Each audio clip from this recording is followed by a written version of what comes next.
बिस्मिल्लाहिर्रहमानिर्रहीम। अस्सलाम वालेकुम बच्चों, कैसे हैं आप?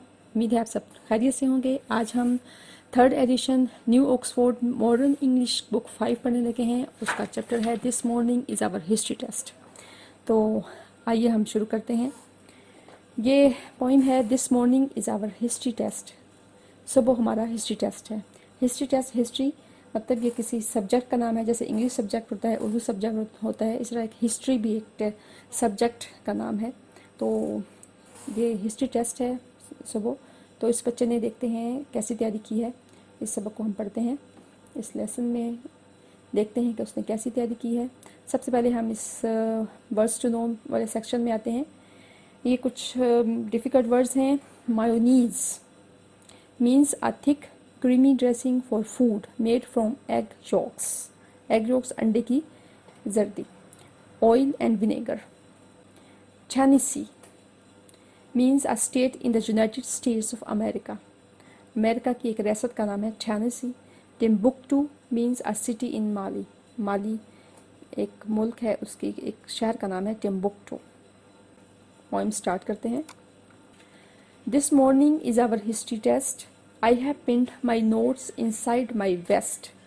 Inside my coat I wrote my notes including dates and famous jots। I have written more upon my hand that only I can understand, and in my socks and sleeves I stored my scribbled notes in secret code। Means सुबह हमारा history test है।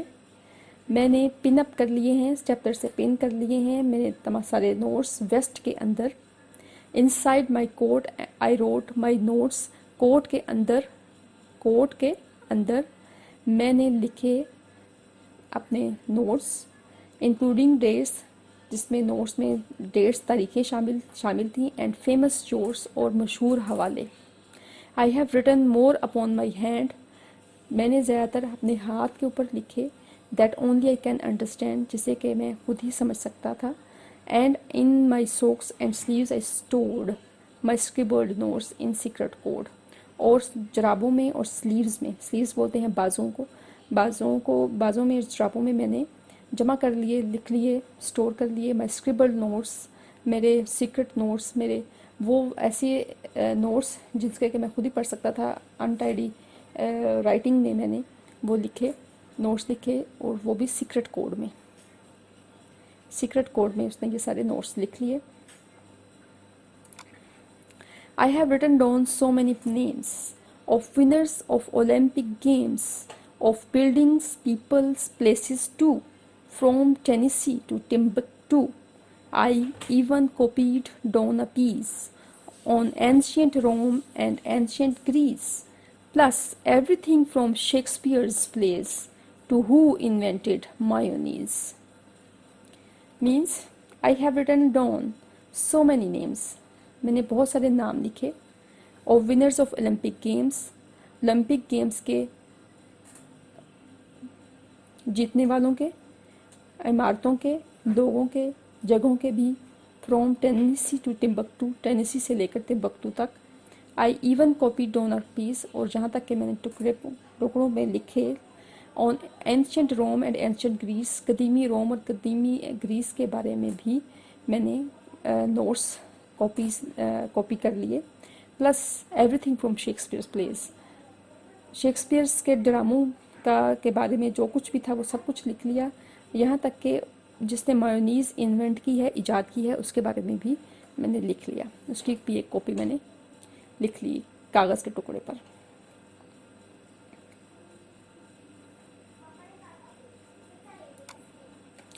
आई came to school so well prepared. मैं school आया बड़ी ज़बरदस्त अच्छी तैयारी के साथ। I was not nervous, was not scared. मैं बिल्कुल भी घबराया हुआ नहीं था और ना ही डरा हुआ था। But here it is the history test. I look inside my coat and vest. लेकिन हिस्ट्री टेस्ट में यहाँ पर मैंने देखा, अपने कोट के अंदर और वेस्ट के अंदर मैंने देखा, to get the note dates and famous jots and find I can not read my notes. So much for Shakespeare, Greece and Rome। I left my glasses back at home।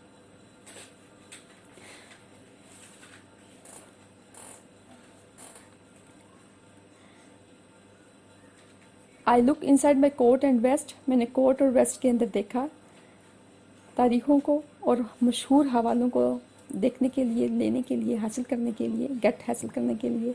And find I can not, और ढूंढा मैंने, मैं कुछ भी पढ़ ना सका, my notes, अपने नोट्स में से कुछ भी ना पढ़ सका, शेक्सपियर, ग्रीस और रोम के बारे में कुछ भी। I left my glasses back at home, क्योंकि मैं अपनी ग्लासेस, अपनी एनकें अपने घर में छोड़ दी थी, मैं अपनी ग्लासेस घर में ही भूल आया था। तो बच्चों ये थी पोइम, फ़नी पोइम थी, और इसने बहुत ज़बरदस्त तैयारी के साथ ये अपना टेस्ट की इसने तैयारी की थी। तो एक फ़नी पोइम है, इसे पढ़कर हंसी आती है और बहुत अच्छी लिखी हुई है। ये लिखी है केन नेस्बिट ने, केन नेस्बिट ने ये पोइम लिखी है।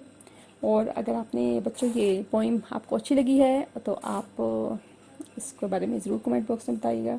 I hope you enjoy this poem. If you enjoy this poem, if you really enjoy this poem, please write comment in comment box below.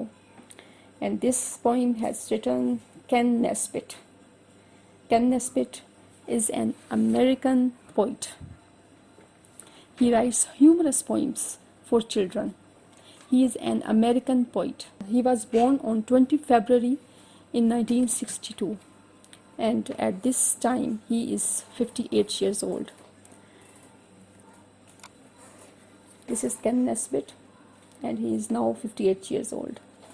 जी तो बच्चों ये थी हमारी ट्रांसलेशन इस पोइम की। उम्मीद है आपको अच्छी तरह समझ आ गई होगी। अगर आपने भी अगर कोई फ़नी पोइम लिखी है या आप लिख सकते हैं तो आप कमेंट बॉक्स में ज़रूर लिखिएगा। तो मैंने भी वैसे एक पोइम लिखी है फ़नी, मैं किसी वक्त वो भी शेयर करूँगी।